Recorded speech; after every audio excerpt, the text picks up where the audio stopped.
It is our first time back live in a long, long time. I'll talk about that in a second. And to celebrate, we're going to teach you something today that you've never, ever seen done. Almost can guarantee that. Corey Pitkin is my guest. Corey, what are you going to do today? Today I'm going to demonstrate drawing a portrait in a medium you've probably never seen before. A medium I've never seen before. This is so exciting. Can't wait. All right, let's get this show started. It's Art School Live with Eric Rose.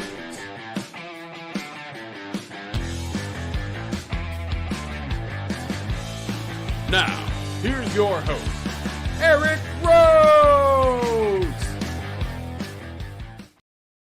Yes, it's true. We have not been here for a while live. You've seen some replays. Welcome back. I am so glad to be back. You know, it's just been so difficult to get to this. We had the plein air convention going on, and we had a huge number of people at the plein air convention. We celebrated our 10th birthday, thus I'm wearing my birthday suit, and we had a special celebrity guest, Jane Seymour.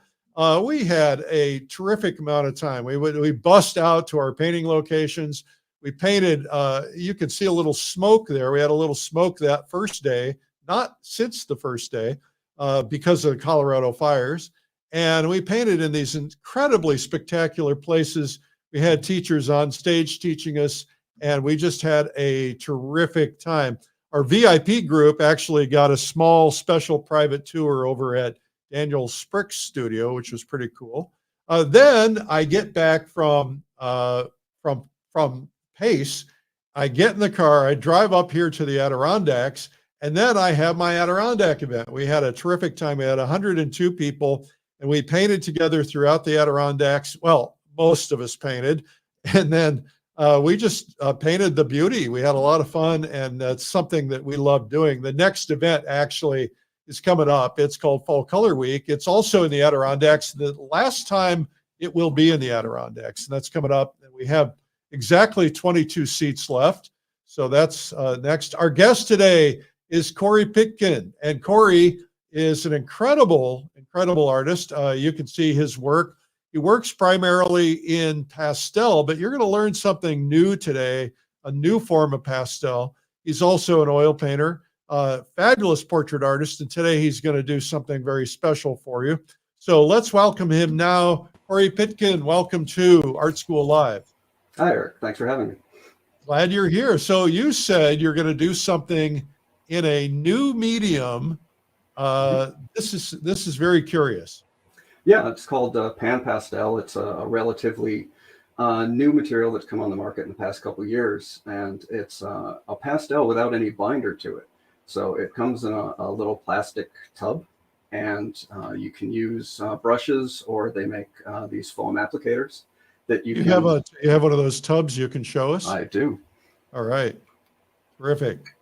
Now, I just bought some of this at the plein air convention. I'm anxious to try it. Show it. Right, hold there. It up where your face is. Awesome. All right. You can see this is the color I like to use when I'm doing monochrome sketches. It works well with a tan paper, and I find it a little reminiscent of Da Vinci's red chalk drawings. So you say it has no binder. What's the benefit of that? Well, it doesn't hold itself like a stick. It behaves a little bit more like paint. Yeah. Okay. And so we're going to see how you do that. That's very curious today. Well, why don't we go ahead and get started? I'd love to. All right. Terrific. Great. I'll probably be asking questions and interpreting along the way. Please do. Okay. It looks like you've got a reference photo, and it's a little fuzzy. It is, yeah. One of the benefits of this medium is you can come at it with a very soft touch and really lose edges, give kind of an ethereal feeling to your drawing. So I figured it would help to show you what you can do if you have a reference image that maybe isn't up to par. This one's a little bit blurry. It has a great feel to it, and I love the emotion that I'm getting from the model, but the focus just isn't there. But it's still usable. All right, terrific. Okay, so let's see how you do this. Great. Very so I have over here in your top right screen the materials I'll be using. This is the foam applicator that I mentioned. They come in a few different sizes. Get this on a bigger screen. I prefer the square edged one. This is just the workhorse for me. I don't need any of the others for it. All right. Uh, And you the use the other- same one for all colors? if I'm mixing colors, then I'll need different ones, or things can get messy quick. But since this is monochrome, that's all I need. All right. Who makes that PanPastel? It is made by PanPastel themselves. They're called Soft Tools. Okay. All right. Terrific. So in addition to that, I have a woodless sanguine pencil. Get it on camera here. These are made by Cretacolor. And the reason I'm using this is it's the same color as the PanPastel. So I can mix up styles. I can have the softness of the PanPastel and then some line work going along with it as well. I think I bought PanPastel from Golden at their booth. I don't know if they have a separate brand or if that's the brand they're using, but anyway, be curious. We'll find out if other people know about other PanPastels. We have one artist, one of our Ukraine artists who does florals in PanPastel. So let's get started. This is Great. cool. Yeah. So I'm starting with the PanPastel, just loading it up a little bit. You just kind of tap the surface, pick up some on the applicator.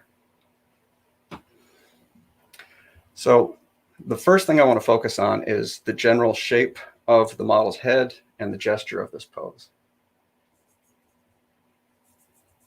Just blocking in that big shape. I'm not really paying attention to any details. Well, you can control that almost better than a stick. Yeah, and you can be a little bit more abstract and loose. It's great for that. And since it has this square tip, just changing the angle will give you very different marks. Give us an example of that. Well, if I approach it flat against the paper, I get these broad, looser marks. If I load up the tip, I can get some pretty fine, sharp edges there. Oh, really nice. Really nice. I love this. I love seeing new things. Yeah, it's a great material. One thing I'm curious about, I was looking at your website, by the way, your work is phenomenal. I'm curious that you have oil paintings on there and pastel, but you told me you're primarily pastel now. Can you tell me what happened? I had children. And so my painting time is not what it used to be. And I find pastel is very forgiving for a busy lifestyle. If I have my pastels out and sitting on the palette next to me, if I only have an hour to paint, I can hop in, get an hour of work done, and then go back to my family and those obligations. That's fantastic. And I also think as an oil painter primarily, I found that sometimes I just don't have time to get into my oils, but I can grab a stick of pastel and just start working on something fast. And I like that idea. Plus, I get this vibrancy with pastel I can't get any other way. Yeah, it's a great medium. It's so much that you can do with it. I'm always trying to find new ways to use pastel, new applications for it, testing out any new materials that come onto the market, just seeing what can be done to push the medium. Yeah. Okay. What are you doing here?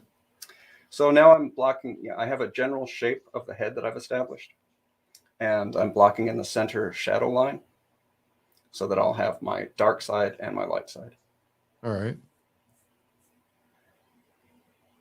Oh, so Barbara Tapp says, this is interesting. No scratchy sound.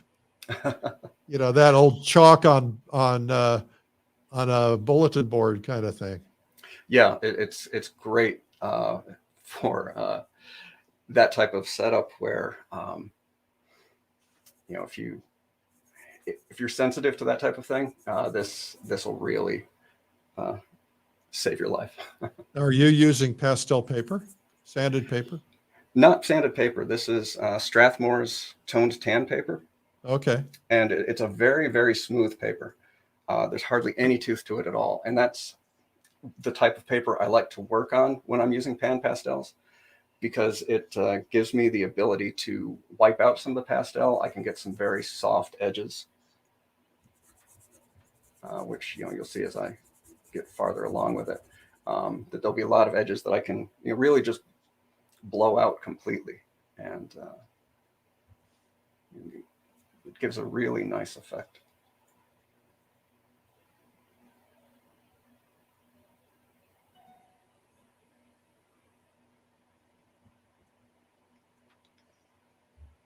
So I have a bit of the facial structure set here.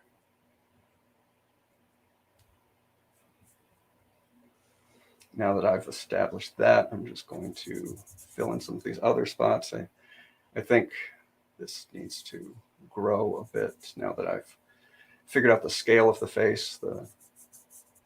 The hair and scarf needs to be a little bit larger. Sarah Chavot says, "Hey, Corey, I took an awesome class with you at Arlene's in 2016. Oh, great. Yeah, Arlene's is our local art supply store in the New York's Capital District. I used to do a lot of work with them, teaching workshops, and So it's a great that's the place store to. at Albany? Yes. Yeah, Albany's our closest major city. Yeah, you live up in the southern part of the Adirondacks. We were talking before we went live, and we're going to have to get together and do some painting. Absolutely. Maybe we can hire you come up here and we'll hire somebody to model. Sounds great to me. Yeah. We'll do PanPastel portraits together. Sure.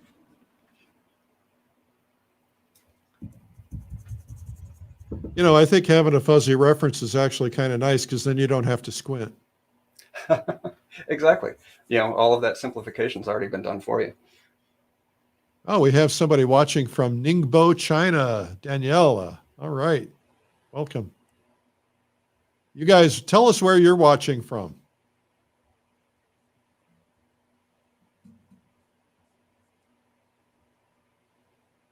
So can you wipe this out if you need to, or is it? You can. So I can use a paper towel to soften the edges. I can also, coming in with a kneaded eraser, Ireland. I can bring it into almost the full paper color. Really? Especially if I use, so this is a Mono Zero eraser made by Tombow. And it's a little vinyl eraser with a very fine tip. And, I can use that for adding details, but, I can also really bring this down almost entirely to the I paper would have color. never guessed. Catherine Hockning says, "I've never tried any pastels. Glad I'm here today." Well, Catherine, you're seeing a new kind of pastels being used. Very few people even know about them yet. PanPastels.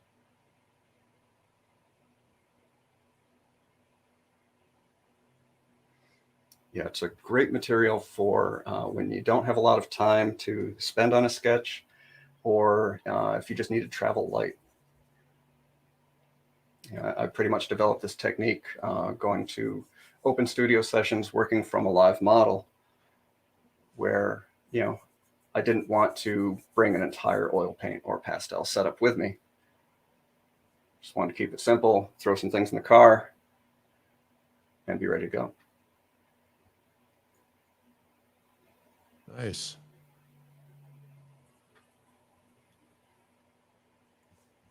If you guys are watching, make sure you put a comment in the comment section. We have a prize today. I'm sure the prize will appear on the screen momentarily, so we know what the prize is, because I don't have a clue. But, okay, we're going to give away a pair of value specs that help you see values. And so just leave a comment and you have a chance to win a pair of value specs. All right, thank you.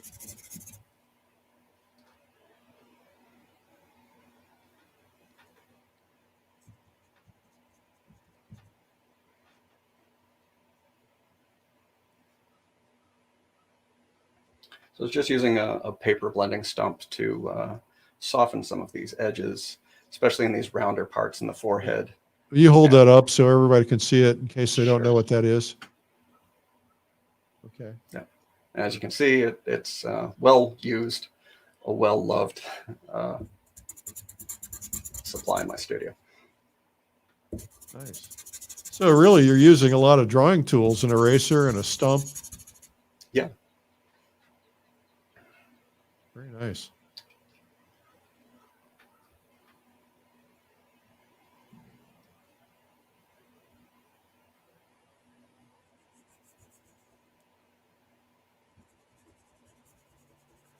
Hey, we have somebody tuning in from South India. Welcome. And Indiana. India, another one from India.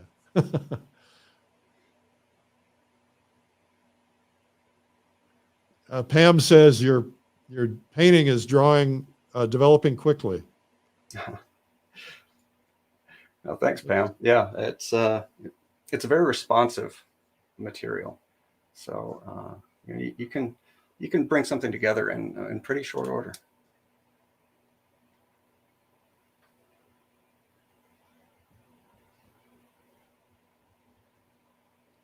Well, I bought a bunch of PanPastels at the plein air convention for my daughter Grace, who was interested in them. I've got to figure out if she brought them up here to the Adirondacks, because I'm going to drag them out and borrow them. I highly recommend it. There was so much cool stuff for sale at the convention. Always nice to see stuff you don't always see in the stores, especially all the plein air stuff. We sold about, I think about 70 or 75% of the next year's plein air convention seats already, because we had to limit it because of where we're going. We're going to the Smoky Mountains, and about 60% of them bought them. People that were at the convention bought them right there, and then right after a bunch more people. So we really aren't going to have a lot of seats left. It's pretty cool.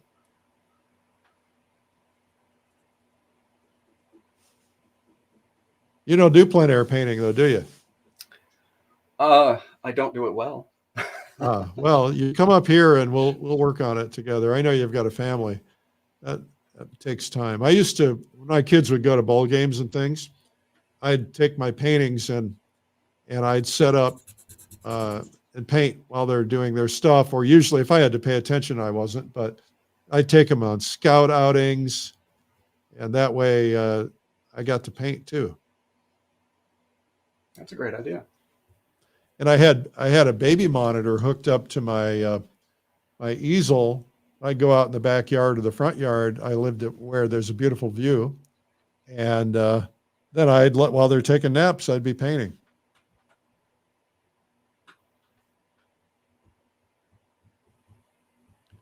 Hello, Alex in Brazil.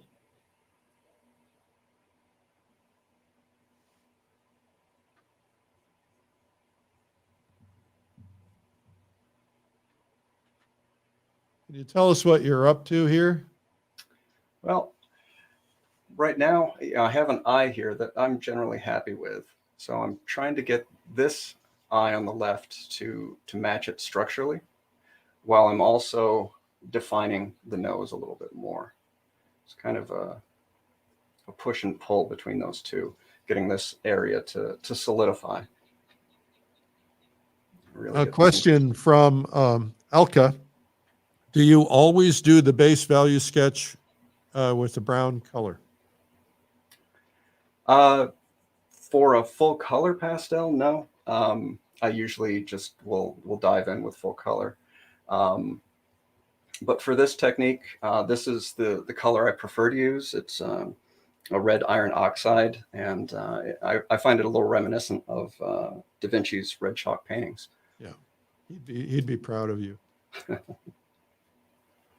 I think this is taking on portraiture, this is a great place to start, because once you add color, it just complicates everything. Start out by drawing, and then start out trying something like this, either with pencil or crayon, and then um, or pastels, because once you start adding color, it just makes everything more complicated.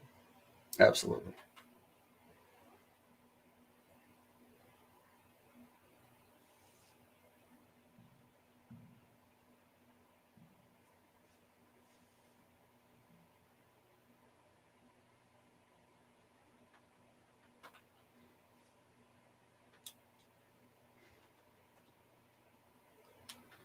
There's a couple bits here. I'm going to tighten up just a little. I don't want it, since this white of the eye is in the shadow, I don't want it to overpower the dark tones around it.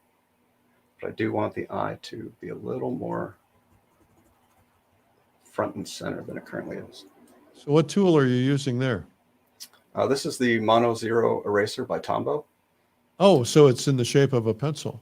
Yeah, and it's a very fine point, and you can get an even finer point just by rubbing it on the paper until it's almost a needle point for something like. I guess I need to drive down to Albany and get me some of those. Last I knew, Arlene's did have them. Shout out to Arlene's.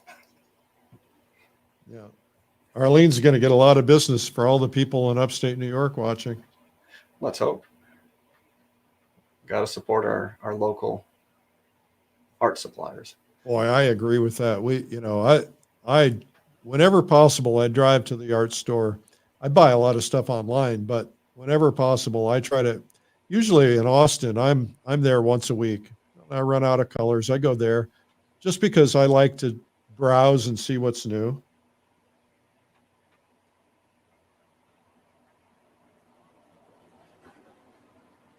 So tell me again, that's called a Tombow.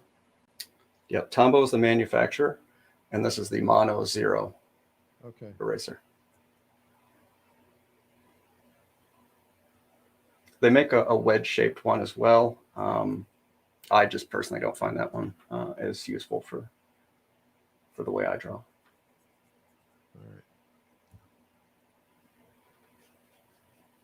right. I will post a link to Amazon for that Tombow Mono Zero.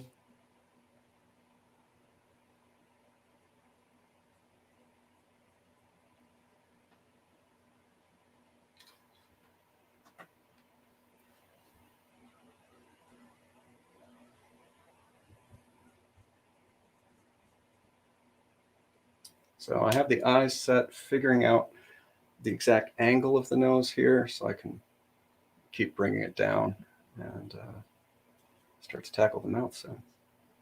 So there's a question from Mary Talbot who says, are PanPastels less dusty and safer? Well, I can't speak to the safety. You definitely need to check with somebody a little more educated on it than I am. But as far as the dust content, I've noticed there's hardly any. Well, that would indicate safer, because the big issue a lot of people have with pastel is breathing all the dust from all the scrubbing that takes place. A lot of people wear masks. A lot of people have systems that collect the dust. A lot of them will take a wet paper towel and put it at the base of their painting so the dust drops on it and stays there. Yeah, I've tried all of those over the years. These days, I'm just running an air filter in my studio, and that seems to do a fair job. So Tammy Hickey says, what times I have done pastel, I think I've done it very well. My problem is that I end up back with my other mediums. I spent some time with pastel, could probably do well, but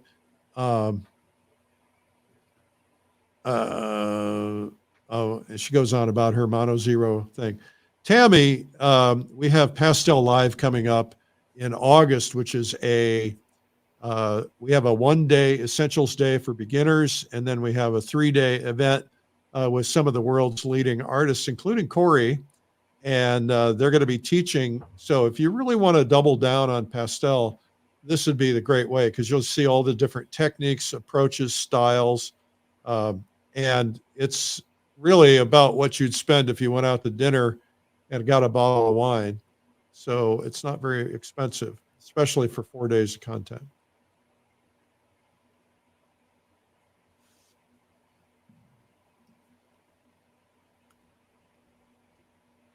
So I'm trying to treat the mouth simply. I don't want to, just put a line across the face or, even follow the various contours of the mouth. I find if I can break it up, just let parts of it bleed away and just let some of the mouth be implied, you get a far more powerful expression. I'm finding that if you keep things softer, they read better. Absolutely, yeah. We tend to over define things. We're all our own worst enemies at the easel.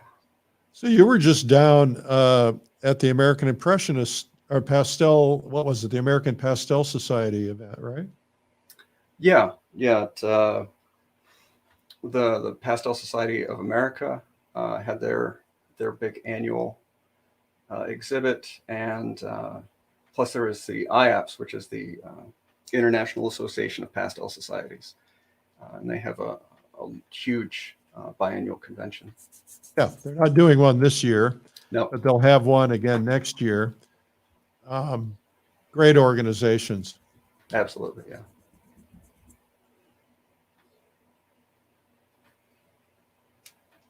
It's really important for people to join groups, become part of societies or groups, because that way you find other people that you can relate to.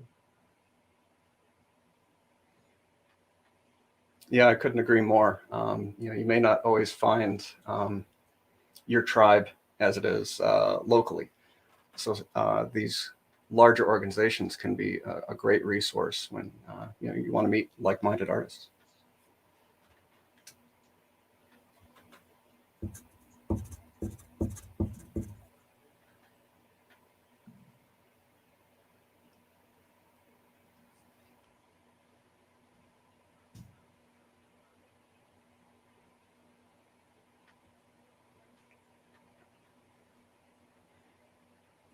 All right, this is developing nicely. I think, Corey, what we need to do is give you a chance to get a drink of water and take a step back, and we'll come right back and finish this up and see how you cap it off.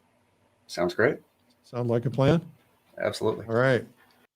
Our guest today is Corey Pitkin, and we're learning PanPastel portraiture, which is something we've never, ever done before. We're here every day at 12 noon, every weekday, 12 noon Eastern time. And we're either live, which we haven't been for a while, or we're on replay. We had the plein air convention, and then we had my Adirondack artist retreat. So we haven't been live for a while. And then I just got busy. I went to Florida and just kind of crazy. So I'm glad to be back. Welcome back, everybody.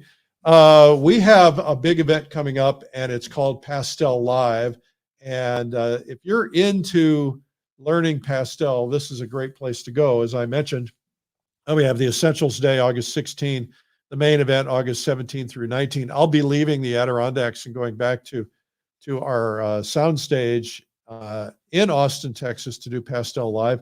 Let's just watch this quick little promo.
I'm excited about it. That's a great promo. Congrats to Josh on my team for doing that. Beautiful job.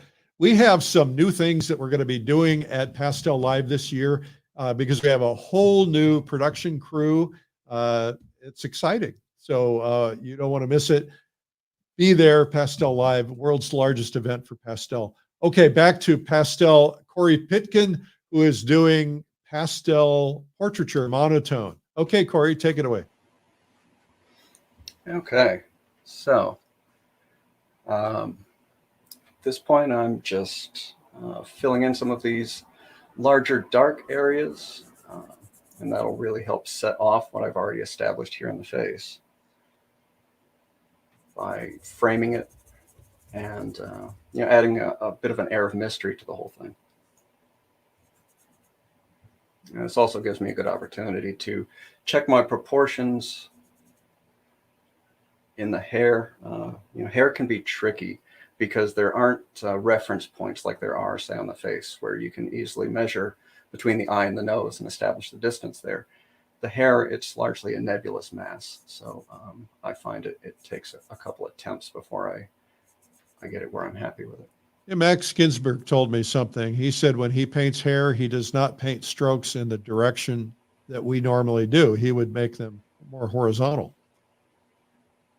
Yeah, like instead of going down, he'd go across. That's just a preference thing for him. Yeah, I think it helps to establish that big shape and, to really give the entire portrait presence. Yeah.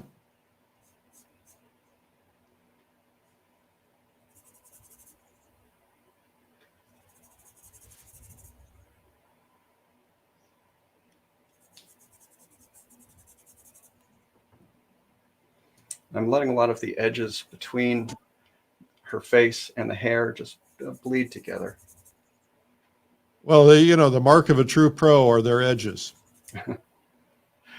I think it's an underused technique.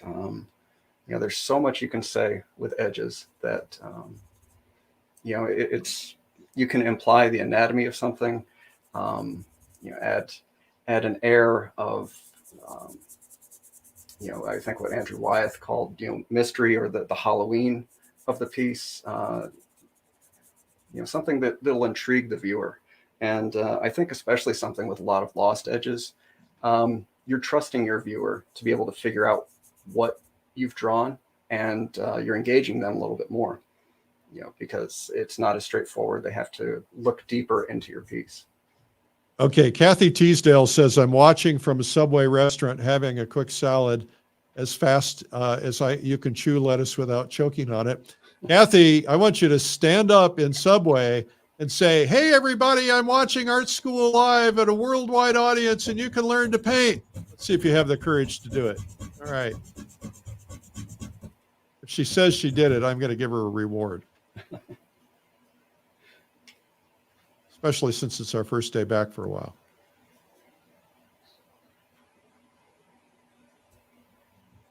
Okay, waiting to hear from her.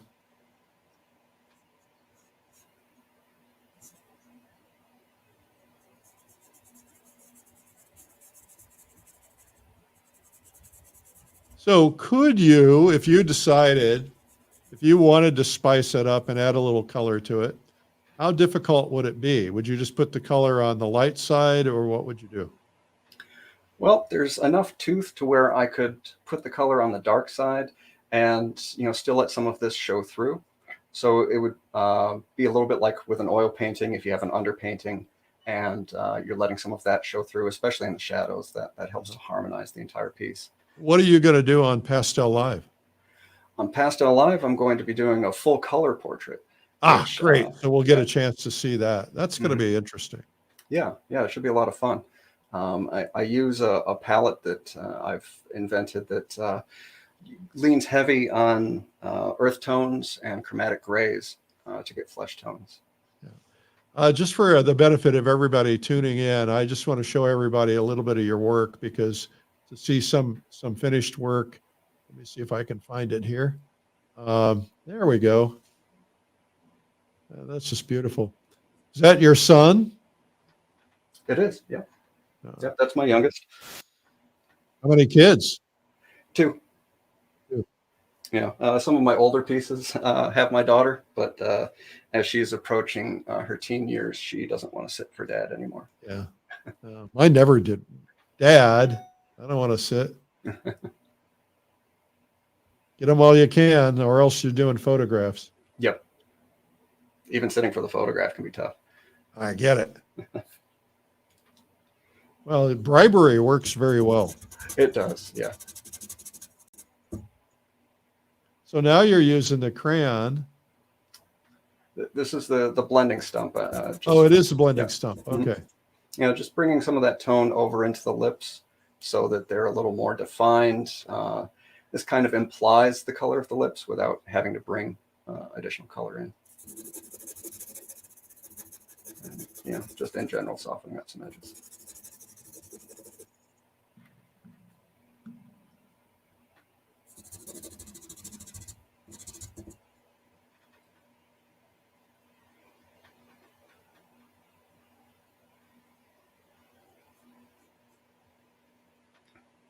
I'm going to break out that Tombow eraser again. Let's see if I can put a little bit of texture in the lips here. Yeah, and we're going to put a link to that on Amazon right now. You can buy it from a local art store. Go do that. But this way, I can't drive to Albany, so and I want mine tomorrow. Yeah, Albany's got to be a hike for you. Kathy Teasdale says she's going to watch this one several times. Yeah, that's very helpful. I need to get one of those PanPastel square tips. I don't have one of those. Yeah, I've tried all of the shapes, and this is definitely my favorite. Catherine says, do they have a starter kit? I think they do. I bought a starter kit, actually, with 2 different sets of colors. But you can buy them individually, too. If you want to just buy, 1 or 2 just to try it out, I think that's a good idea. Corey, tell everybody again, Joyce wants to know the kind of paper you're using because she came in late. Corey? Sure. Joyce, don't be late again. You're going to be in trouble. I'm going to dock your pay. The paper I'm using is Strathmore's Toned Tan. It's a pretty readily available paper. You can get these spiral bound books in most craft stores that have an art supply section. Paul Barisic says, if you love to draw, you're going to love pastels. I agree. Absolutely, yes. Yeah, drawing was my first love. So when I found pastel, I knew I was home.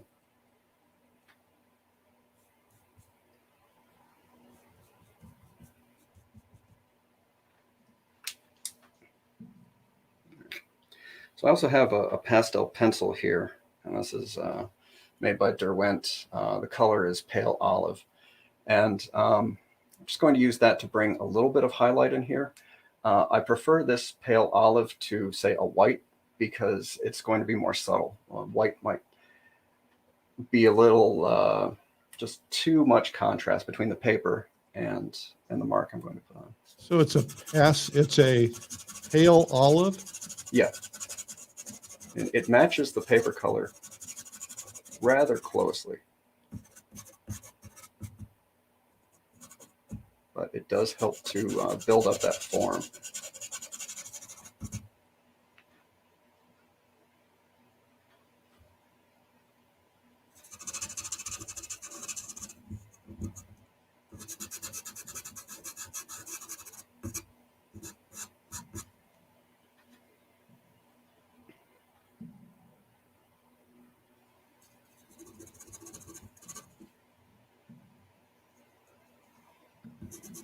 You can see I can layer it on top of the PanPastel. So I can kind of cut into to what's already there, put this on top.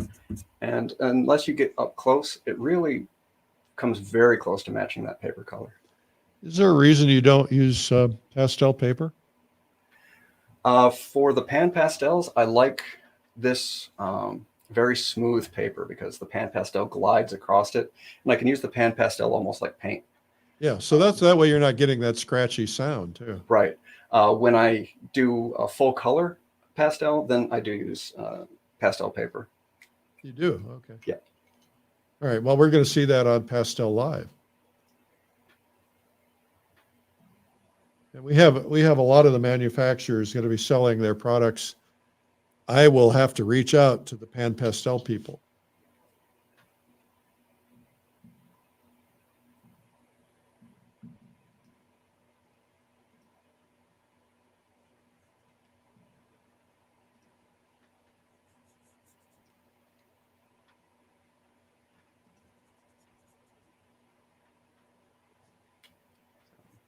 Just trying to get some of these really dark darks here in this transition area. And I'm just, keep layering that PanPastel on. I find, if you have a PanPastel that you're drawing that you like, it responds well to using a fixative, whereas, a lot of full color pastels do not. What do you mean? A lot of times, especially if you're using a highly textured pastel paper that has, a real sandpaper tooth to it, when you spray a fixative on top of it, that pushes the pigment into the tooth of the paper and everything darkens on you instantly. So I don't use fixative on my full color pastels. I just, I'll put down a piece of newsprint and then just press down on it while rubbing my hand across. And that will push the pigment into the tooth without flattening everything and darkening the paper. And that's held up well for me. I have pieces that are at least 15 years old that look as good as they did on day one. Cool.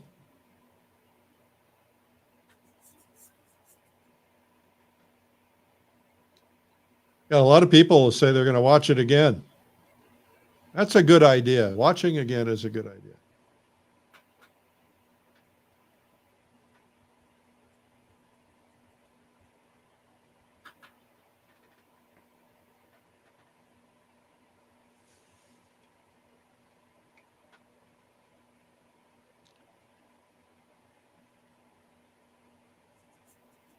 So, if we had to stop soon, how much longer would you typically work on something like this? Well, it would really depend on what my goal was for it. If this were a sketch, it would probably be done within the next few minutes. Yeah. If it were a commission or something that, I was going larger scale, well, then it would have a few more days. Yeah. Okay. Makes sense.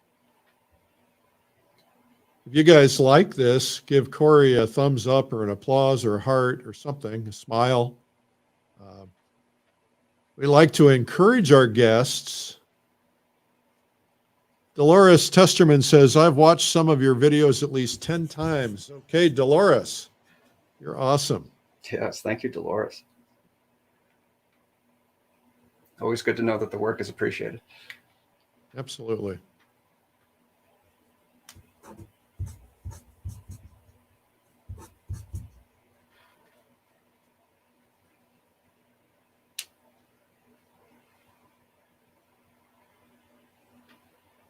Hey, you guys watching, tell us what you're doing right now other than watching. Like, where are you? You home? You in Subway? Paul Barrick says, I start my day with Eric. Paul, you're starting your day at noon? You sleep late, do you? We have, of course, the videos we do on this daily show are the artists working out of their homes from their own cameras and their own setup. But we also have PaintTube.tv, which we have hundreds of professionally produced, high definition, really high quality, big professional cameras and a sound stage. We do it all up really well. So if you're interested in that, let's go to PaintTube.tv. And I think we have a free gift for everybody today. If you're watching and you don't have a free gift, well, let's get you one. We have a free video for you, and all you got to do is it gives you, here's pastel pointers from the pros, 45 pastel tips at pastellive.com/45 tips. All right.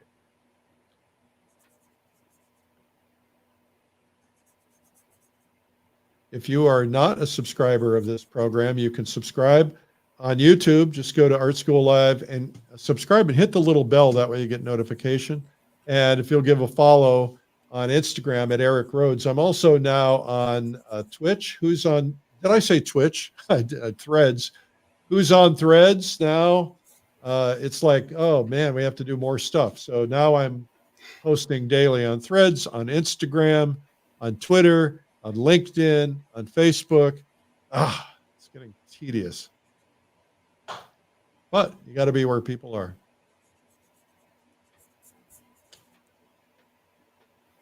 Okay, Jay Toro says, usually if I have the materials while watching one of these, I do a small version of the live artist to help me physically understand the live demo. Of course, it's never as great, but yay, I like it. Good. I'm tempted to do that myself, but it's kind of hard to talk and chew gum at the same time. I can barely do that. You guys give me a follow on Threads at Eric Rhodes. I decided this morning, actually, I'm going to start doing some philosophy on Threads that I don't do anywhere else. Some thoughts about painting, just to be different. Matter of fact, I'm going to post one as soon as this is over. So go to Threads. If you're not on Threads, you're on Instagram, just open up a Threads account. It's automatically transfers. Although, please know, they are scraping your data, all these places. They're just taking all your data. Corey, that's looking good, man. Thanks, Eric. So will you ever go back in with, you said you went in with the olive pencil. You would never use white then. You get your highlights with the olive? I might, just to, there's a little catch light right in the eye there that, actually, let me grab a white. Right.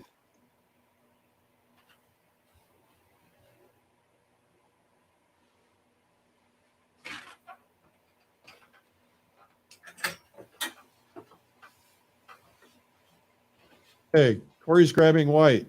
This is play-by-play.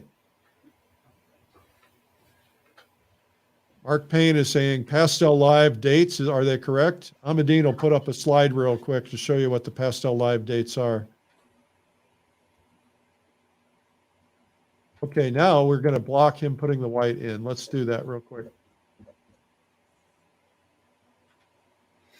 So I have that hard-edged little white just in the eye right here. And I think that's the only one I want to put in. Over here, since this is all in the shadow, I don't want to bring in any white. I'm seeing maybe a little bit on the lip. Yeah, why not? So Robert Henry in his book talks about highlights on the eyes. And he says he only would highlight one eye, not two, because if you did two, it made the person look stupid. His words, not mine. I never found that to be the case. I usually do highlights in both eyes, but then again, my paintings kind of look stupid. Yeah, I'd never heard that. I do recall from studying the work of Velasquez that he would make sure that they were not the same in the two eyes because, one is definitely going to be closer to the light source. So you don't want to put the same highlight in both eyes. Yeah, I'm going to go see Velasquez. I'm taking a group on my annual fine art trip, but we haven't been able to do it in 4 years. Taking a group to Stockholm and then to Madrid, 4 days each. And we're going to do Velasquez and Sorolla and Anders Zorn and all the greats. Just have an incredible trip behind the scenes. It's going to be terrific. That's at finearttrip.com. That sounds amazing. It's going to be terrific. I'm going to have a busy year this year because I got Pastel Live, then I got Fall Color Week, and then I got the European trip, and then we got Realism Live, and then we have Watercolor Live, and then we have Pastel Live, or a Plein Air Live, and then I take a group to Japan, a painting trip, and then we have the Plein Air Convention, and then we start all over again. It's crazy. That's a beautiful portrait. Thank you. All right. I think what we'll do, Corey, is once you come back on screen so everybody can see you, and we're going to wrap it up. There's a lot more I'm sure you could do to develop it, but let's let everybody meet you if they didn't see you in the beginning. All right, our guest today is Corey Pitkin. Corey, nice job. Thank you so much. No, thank you, Eric. I appreciate Do you it. have any final thoughts on use of PanPastels so that people can try them out? Stick with a smooth paper. You know, the smoother, the better. You don't want something with a lot of texture to it. And first and foremost, have fun. Have fun. All right. And what's your best advice to somebody who wants to learn how to do portraiture? Study the greats. You know, we brought up Velasquez. You can learn everything you need to know about portraiture just by going through the Velasquez section at a good museum. Okay. And take your pad and paper and try to copy them, I suppose. Absolutely. Just don't bring PanPastel. They won't let you. Yeah, not yet, but we got to make them mainstream, and then everybody will want to do it. All right. Let's do it. Corey, thank you so much for being on. We will put Corey's contact information and his Instagram and all that stuff in the comments section. Make sure you guys leave a comment today so you can win a prize, both live and on replay. Corey, thank you so much. It's a pleasure having you. Thumbs up, everybody. Corey Pitkin. And we are back finally. Thank you to Amandine, my producer, who has been working hard to get this thing put back together. I not let her do it because I've been traveling and just had a lot going on. But I'm stabilized for a little while until I go to Pastel Live, and then I'll probably not be here live that week. Okay, you guys, thanks for watching, and make sure to tune in tomorrow at 12 noon, and we'll see you then. I'm Eric Rhodes, publisher of Plein Air Magazine. Make sure to subscribe and follow. Hit that subscribe button, right? Where is it? Right down there. And hit the little bell and subscribe wherever you're watching. Thanks. Bye-bye.